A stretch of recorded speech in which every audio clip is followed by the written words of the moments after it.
Phoenix, Arizona, una noche de 1964. Un muchacho de 17 años saca la cámara Super 8 que su padre usa para registrar vacaciones y fiestas de cumpleaños. Pero él no filma celebraciones. Convence a sus hermanas pequeñas, les pide que griten y coloca frente al objetivo una lata de sopa. La lata es un meteorito y centellea con la luz del flexo. Las niñas chillan. En la casa del barrio residencial se oyen motores imaginarios y explosiones de farsa. El muchacho se llama Steven Spielberg y no está jugando. Está construyendo un miedo controlado.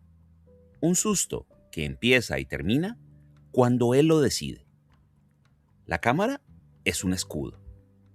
Lo que no sabe todavía es que ese gesto de agrandar la amenaza para hacerla manejable lo acompañará durante 60 años. Que muchos de los mayores espectáculos del cine van a nacer exactamente ahí, en la necesidad de tomar algo que asusta y proyectarlo en una pantalla, donde no pueda hacer daño. De día, Spielberg asiste a la escuela secundaria Arcadia, y es un alumno mediocre. Prefiere colarse en los estudios de la Universal, sentarse en una silla vacía y fingir que trabaja allí. Lleva portafolios falsos, corbata, un maletín sin papeles. Y nadie lo detiene. El chico que no pertenece a ninguna parte aprende solo lo que no enseñan en las aulas. Que la convicción abre puertas. Que una identidad prestada puede volverse real si uno insiste lo suficiente. Pero cuando vuelve a casa por la noche, algo ha empezado a agrietarse. Sus padres discuten. Las voces traspasan las paredes. Él no grita, no pregunta. Simplemente toma la cámara y filma. La sala está a oscuras y solo la lámpara del proyector parpadea. Y en la imagen, sus hermanas huyen del meteorito. Todo es falso y todo es verdad. Y el miedo está ahí, enmarcado, contenido. Puede rebobinarlo y verlo otra vez y apagar el proyector cuando quiera. Spielberg descubre a los 17 años lo que el público tardará décadas en comprender. Que el cine no es un entretenimiento, es un refugio, donde el peligro tiene horario de salida. Antes de la cámara y del meteorito, hubo una casa silenciosa. El padre de Steven, Arnold Spielberg, era ingeniero eléctrico y trabajaba en las primeras computadoras. Su madre, Leah, era pianista y tocaba en casa. La banda sonora de la infancia de Spielberg fue una mezcla de clics de computadora y Chopin. Pero también hubo otro sonido, el de las discusiones nocturnas. Los padres de Spielberg se divorciaron cuando él tenía 19 años. Y las tensiones venían de antes. Arnold viajaba por trabajo y Leah se quedaba con los hijos. Pero la distancia entre ellos no era geográfica, sino de otro tipo. Una noche, Spielberg encontró la maleta de su padre preparada junto a la puerta. Nadie le había dicho nada. Y esa imagen, la de una maleta esperando en la penumbra de un pasillo, se le grabó con más nitidez que cualquier fotograma. El divorcio de sus padres no fue un episodio trágico en el sentido melodramático. Fue algo más silencioso y más profundo. La confirmación de que las personas amadas pueden irse sin previo aviso. Y el cine de Spielberg está lleno de padres ausentes, distraídos, obsesionados con el trabajo. Está lleno de niños que buscan una figura sustituta, un amigo extraterrestre, un arqueólogo, un tiburón que al menos tenga la honestidad de mostrarse como un peligro visible. El muchacho de Phoenix no empezó a filmar para contar historias. Empezó a filmar para tener algo que hacer con las manos, mientras se ve una grieta en el centro de la casa. La maleta en la noche es la imagen que su cine persigue durante décadas. La puerta que alguien cierra al salir. El niño que se queda mirando el picaporte y espera, aunque ya sepa que no va a girar. 12 años después, Spielberg está de pie en el mar y todo va mal. El rodaje de Tiburón es un desastre. El tiburón mecánico, bautizado Bruce, se daña cada 2 días. El agua se cuela en los circuitos. El presupuesto se ha triplicado y los productores piensan en despedirlo. Tiene 26 años y nadie garantiza que vaya a terminar la película. Y sin embargo, en medio del caos, Spielberg toma una decisión que cambiará el cine comercial para siempre: no mostrar al tiburón. Bruce no funciona. Entonces, la amenaza será invisible. El miedo se fabrica con el agua, con el silencio, con el hueco que deja lo que no puede verse, con dos notas graves de cello que John Williams compone como un latido que se acecha. La cámara se sumerge y el espectador no necesita ver nada. Sabe que algo acecha. El instinto del chico regresa: agrandar el peligro para controlarlo. Pero ahora el peligro no es un meteorito de lata. Es una criatura primitiva, absurda en su forma mecánica, aterradora en su ausencia. Tiburón se convierte en el primer gran blockbuster de verano. Las filas dan la vuelta a la manzana. La gente sale del cine agarrando el brazo del acompañante. Spielberg no ha inventado solo un éxito de taquilla. Ha inventado una manera de estar a oscuras junto a desconocidos y sentir miedo todos juntos. Muchos años después dirá que la mayor suerte de su carrera fue que Bruce no funcionara. Y no es una frase humilde, es una verdad técnica. Él aprendió que la artesanía del pánico no necesita al monstruo, solo necesita una cámara, una orquesta y la respiración contenida de millones de personas. Spielberg entendió algo que Hollywood olvidaba constantemente. El espectáculo no empieza cuando aparece el monstruo, empieza cuando alguien lo mira. En Jurassic Park, por ejemplo, los dinosaurios tardan en entrar a cuadro. Primero están los rostros, la boca abierta de Sam Neill, las gafas de Laura Dern reflejando algo gigantesco que todavía no vemos, la respiración suspendida. Spielberg filma el asombro humano antes que el objeto asombroso. Y la cámara no persigue a la criatura, persigue la mirada que la descubre. Ese mecanismo aparece una y otra vez en su cine. En encuentros cercanos del tercer tipo, las luces llegan antes que las naves, y los personajes las observan con una mezcla de temor y de fascinación que dura minutos. En E.T., el extraterrestre, el dedo luminoso que señala el corazón funciona menos como efecto especial que como gesto íntimo compartido entre dos seres que se necesitan. El espectáculo para Spielberg nunca fue una maquinaria invisible. Fue siempre una reacción humana filmada de cerca. Alguien ve algo, y nosotros vemos a alguien viendo. Y en ese circuito sencillo, la sala entera respira al mismo ritmo. En 1981, mientras escribió el guión de E.T. el extraterrestre, Spielberg recupera un recuerdo muy concreto. Después del divorcio, de niño, se había inventado un amigo imaginario. Alguien que viniera del cielo, que lo necesitara, que no pudiera irse porque dependía de él. Ese amigo toma la forma de un extraterrestre de cuello extensible, torpe y achaparrado. No es un guerrero ni una amenaza. Es un visitante extraviado que se esconde en un armario y aprende a hablar viendo la televisión. La película se sitúa en un barrio residencial parecido a aquel Phoenix de los años 60. Y los padres están divorciándose, aunque nunca se dice explícitamente. La madre está distraída. El hermano mayor se burla. El niño cuida en secreto de una criatura herida que se vuelve su única compañía verdadera. Y hay una planta, una maceta que está marchita al inicio de la película y que reverdece a medida que E.T. y el niño fortalecen su vínculo. La planta no es un detalle decorativo. Es el termómetro de la vida emocional que no se expresa en palabras. El estreno de E.T. en 1982 supera todas las expectativas. Se convierte en la película más vista de la historia hasta ese momento. Pero lo desconcertante no es la recaudación. Lo desconcertante es que millones de personas lloran con la historia de un niño que despide a su único amigo. Spielberg no ha rodado una fábula de ciencia ficción. Ha rodado el momento exacto en que un niño aprende a dejar marchar lo que ama.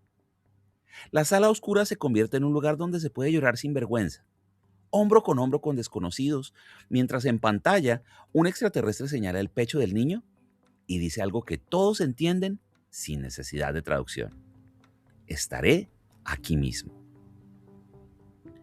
Y luego estaba Indiana Jones. El arqueólogo de sombrero y látigo parecía lo opuesto al niño herido de E.T., pero en realidad nacía del mismo impulso: convertir el miedo en aventura. Spielberg y George Lucas recuperaron el espíritu de los viejos seriales de matiné que ambos habían visto de pequeños. Películas donde los héroes sudaban, improvisaban y se equivocaban y escapaban por segundos. Indiana Jones no gana porque sea invencible. Gana porque sigue avanzando aun cuando tiene miedo. En Los Cazadores del Arca Perdida está agotado y golpeado y cubierto de polvo, y sin embargo avanza.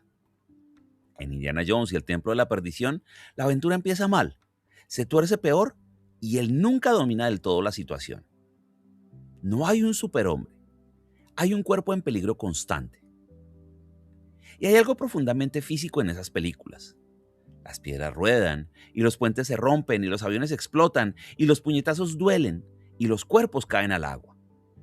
Spielberg rueda la acción como si quisiera devolverle al cine el placer infantil del movimiento y del riesgo.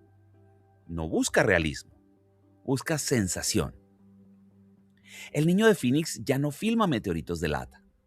Ahora organiza persecuciones gigantescas para recordar algo mucho más simple: la alegría de quedarse pegado a la butaca. Es fácil olvidarlo.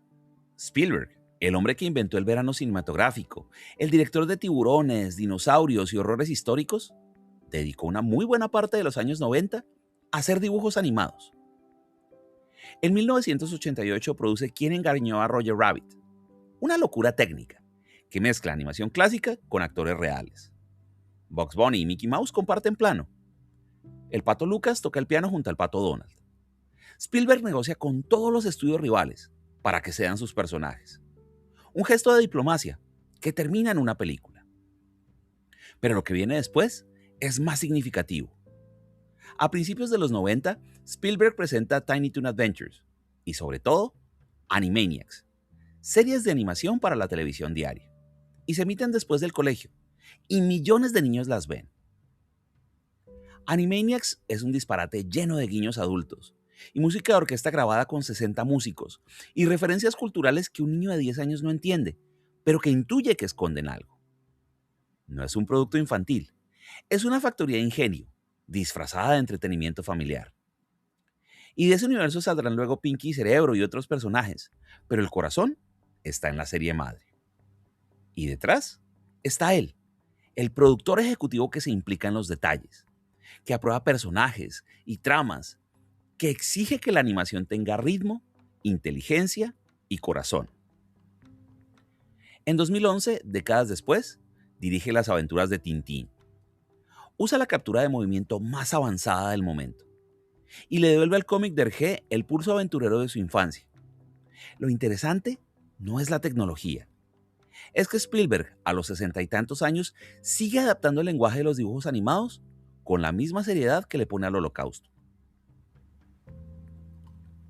En 1994, Spielberg hace algo que nadie esperaba. Después de 10 años rechazando el proyecto, acepta dirigir La lista de Schindler. Es judío y es hijo de una familia que sufrió el antisemitismo en carne propia, pero nunca se había sentido preparado. La decisión llega cuando ya tiene 40 y tantos años, unos hijos pequeños y una sensación creciente de que la historia se desvanece con los últimos testigos. Hay un detalle revelador. Mientras rueda La lista de Schindler, Spielberg supervisa a distancia los efectos digitales de Jurassic Park. De día, trabaja sobre el exterminio industrializado de millones de personas. De noche, recibe avances de dinosaurios generados por computadora. Las dos películas parecen incompatibles, pero juntas explican mejor que nada la contradicción que lo define. El gran fabricante de maravillas populares intentando entender si el entretenimiento basta frente al horror real. Esa pregunta no es teórica porque la vive durante meses, agotado, llamando a su esposa de madrugada desde Cracovia. Durante años había sentido una culpa difusa por ser el director comercial. Schindler cambia algo y le muestra que la comunicación masiva también puede preservar la memoria. Que llegar a millones de personas no trivializa una historia. A veces la salva del olvido. Hay una imagen que lo condensa todo, y es la niña del abrigo rojo. Es la única mancha de color en una película en blanco y negro. Spielberg la introduce no como un recurso estético, sino como una forma de decir: Esto no es una metáfora. Esto sucedió. Esta niña existió. Y luego funda la Shoah Foundation y empieza a grabar testimonios de sobrevivientes. Miles de entrevistas, horas de memoria directa. Y produce Band of Brothers, una miniserie sobre la Segunda Guerra Mundial donde la hazaña no está en la victoria, sino en la resistencia de hombres concretos, con nombres y apellidos. Spielberg ya no dirige, escucha, recoge, financia y protege. Años más tarde, alguien le pregunta que por qué dedica tanto dinero y tanto tiempo a documentar el horror. Él responde que no quiere que sus hijos crean que el Holocausto es una ficción. La sala a oscuras se ha convertido en un archivo y las butacas son bancos de testigos. El niño que firmaba meteoritos de lata se convierte en el adulto que se arrodilla ante una historia que no se puede ficcionar. Y lo hace con la misma cámara, con el mismo oficio, pero con una humildad nueva. Durante años Spielberg reescribe su propia vida, pero no con palabras, con fotogramas. En sus primeras películas, los padres de los protagonistas están ausentes, están obsesionados por el trabajo o dejan a la familia para perseguir una obsesión. Es muy difícil no ver ahí a Arnold Spielberg, el ingeniero brillante, el inventor de circuitos, el hombre que llegaba a casa tarde y se marchaba antes del amanecer. Pero la historia real es más compleja. Arnold no abandonó a su familia por egoísmo. Simplemente se fue porque Lía le pidió que se fuera. Y Spielberg tardó décadas en saberlo. Y cuando lo descubre, algo se reordena. Empieza a revisar su propio cine. En la edición especial de Encuentros cercanos del tercer tipo, elimina el final en el que Roy Neary abandona a su mujer y a sus hijos para subir a la nave extraterrestre. Ya no le parece un acto de pureza visionaria, le parece una traición. En las películas posteriores, los padres luchan por quedarse. En La Guerra de los Mundos, por ejemplo, Tom Cruise no es un héroe, es un padre torpe que protege a su hija sin saber cómo. En Lincoln, el presidente carga con el peso de una nación, pero también con la tristeza de haber perdido un hijo. Spielberg se reconcilia con Arnold antes de que él muera, en la vida real. Hablan y se cuentan cosas que no se habían contado. El hijo entiende que su padre no era ni un villano ni un héroe. Era solamente un hombre que hacía lo que podía. Y ese reencuadre no borra la herida, no convierte la infancia en un paraíso, pero definitivamente permite filmar de otra manera. Ahora los personajes ya no se van sin más. Se quedan, aunque sea a duras penas, aunque sea tarde. La sala a oscuras proyecta la misma película de siempre, pero el niño de Phoenix ya no mira desde la butaca infantil, sino desde otro lugar. Al fondo del estudio, lejos de las alfombras rojas y de los estrenos, hay una sala. Y contiene utilería de 40 años de rodajes. El látigo de Indiana Jones, el tiburón maltrecho, maquetas de naves, dibujos de animación, carteles, fotografías. No parece un museo, parece un taller. Las cosas están ahí porque se usan, o se miran, o se recuerdan. Spielberg siempre llega temprano al set y almuerza lo mismo cada día, y no levanta la voz. Quienes trabajan con él hablan de una cortesía anticuada, que desconcierta en una industria de berrinches y de urgencias. No filma para expresarse como otros directores. Y eso lo dijo textualmente una vez. Dijo, no hago películas para expresarme, las hago para comunicarme. Y la diferencia es sutil, pero es radical. La comunicación requiere pensar en quién está al otro lado. La expresión no. A sus casi 80 años, Spielberg sigue siendo un artesano. Le divierten los cromas y los robots y los trucos de cámara. Cuando rueda en Ready Player One, se le ve muy entusiasmado, probando visores de realidad virtual. Ese niño de Phoenix no ha desaparecido. Se ha rodeado de herramientas más caras, pero el impulso sigue siendo el mismo. Esa sala llena de juguetes es el centro de gravedad de una obra mastodóntica. No hay angustia existencial, ni genio atormentado. Hay un tipo que sabe lo que es que alguien se vaya, que aprendió a llenar el vacío con historias, que convirtió el terror en oficio y la fragilidad en comunicación de masas. En una industria obsesionada con la autoría, Spielberg ocupa un lugar incómodo. No tiene un estilo visual reconocible al instante. No hay un plano Spielberg que los críticos puedan aislar y nombrar. Sus películas se pliegan al género que tocan. El terror, la ciencia ficción, el drama histórico, la animación. Cada una tiene la forma que la historia pide y no la firma que el director impone. Y durante años esto se leyó como una carencia. Spielberg no era un autor, era un entretenedor, un artesano comercial, alguien que fabricaba productos para la taquilla global. Pero hay otra manera de mirarlo. Spielberg no firma para expresar un mundo interior atormentado. La diferencia entre expresión y comunicación lo explica todo. Por ejemplo, en Tiburón, el puente es el miedo que recorre una sala entera al mismo tiempo. En Animaniacs es la complicidad de un chiste que funciona para un niño y para sus padres por razones distintas. En la lista de Schindler es la transmisión de una memoria que no puede perderse. Y no hay contradicción entre el espectáculo y la verdad emocional.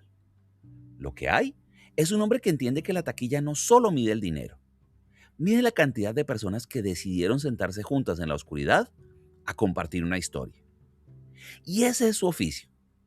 No la obra maestra aislada ni el genio solitario. Es la comunicación de masas entendida como un acto de respeto. No subestimar a nadie. No vaciar la historia de sentimiento. No dar por sentado que lo popular es sinónimo de lo descartable. Después de Spielberg, algo se transformó. Y no fue solo la industria.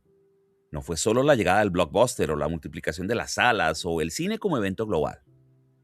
Lo que cambió fue mucho más profundo. Antes de Spielberg, el cine de gran público solía pedir una cosa: que el espectador se evadiera, que olvidara su vida durante un rato. Pero Spielberg propuso lo contrario: que el espectador llevara su vida a la butaca, que el niño que extraña a su padre, o la mujer que teme perder algo, o el hombre que recuerda un horror que no vivió pero que heredó, encontraran en la pantalla una forma de mirar su propia herida, sin que doliera tanto. Millones de personas que no se conocen comparten un recuerdo idéntico: el susto del tiburón, el llanto con el extraterrestre, el silencio al final de la lista. Y esos recuerdos no son cinéfilos, son emocionales, pertenecen a la biografía de cada uno. En cuanto a la memoria histórica, Spielberg dejó una estructura. La Shoah Foundation sigue grabando testimonios. Cualquier persona, en cualquier lugar, puede escuchar a un sobreviviente contar lo que vio. Eso no es cine, es otra cosa. Es una forma de hospitalidad extendida en el tiempo. Hay directores admirados, hay directores estudiados, pero Spielberg pertenece a otra categoría más rara: los directores recordados corporalmente. La gente no recuerda solo sus argumentos, recuerda dónde estaba cuando vio aparecer al tiburón, recuerda haber llorado escondiendo la cara durante E.T., recuerda el silencio incómodo después de la lista de Schindler. Sus películas no viven únicamente en la historia del cine, viven mezcladas con recuerdos personales. Y cada espectador guarda una butaca distinta donde algo cambió. Y tal vez por eso siguen funcionando. Porque Spielberg nunca filmó personajes observados desde lejos. Él filmó emociones pensadas para ser compartidas. Y lo intuyó antes que nadie, porque en el fondo la sala a oscuras nunca fue suya. Siempre fue de quien se sentaba a mirar. El estudio está en silencio. Es un edificio anónimo en Los Ángeles, lejos de los estrenos y de las alfombras. En una sala de edición, un hombre de casi 80 años revisa un fotograma en un monitor. Lleva una gorra y tiene una taza de café al lado. Y afuera empieza a anochecer. No hay música, ni frases de despedida. Solo el clic suave del teclado, el zumbido de un disco duro, la luz azulada de la pantalla sobre su rostro. En algún lugar del mundo, alguien se está sentando ahorita mismo en una butaca. Y las luces de la sala bajan despacio. Y un niño le pregunta algo a su padre. Y una pareja se acomoda. Y un adulto que ya vio esta película varias veces se prepara para verla otra vez. No por lo que ocurre en la pantalla, sino por lo que recuerda de sí mismo la primera vez que la vio. Spielberg apaga el monitor y se levanta, recoge la taza y mira por la ventana el cielo ya oscuro de California. El niño de Phoenix, que filmaba meteoritos de lata, no se ha ido. Sigue ahí, en alguna parte de este hombre mayor que camina hacia la puerta. No hizo películas para durar, las hizo para acompañar. La sala a oscuras permanece. La luz del proyector sigue encendida en algún lugar. Y mientras haya alguien dispuesto a sentarse y mirar, el miedo compartido seguirá doliendo un poco menos. Gracias.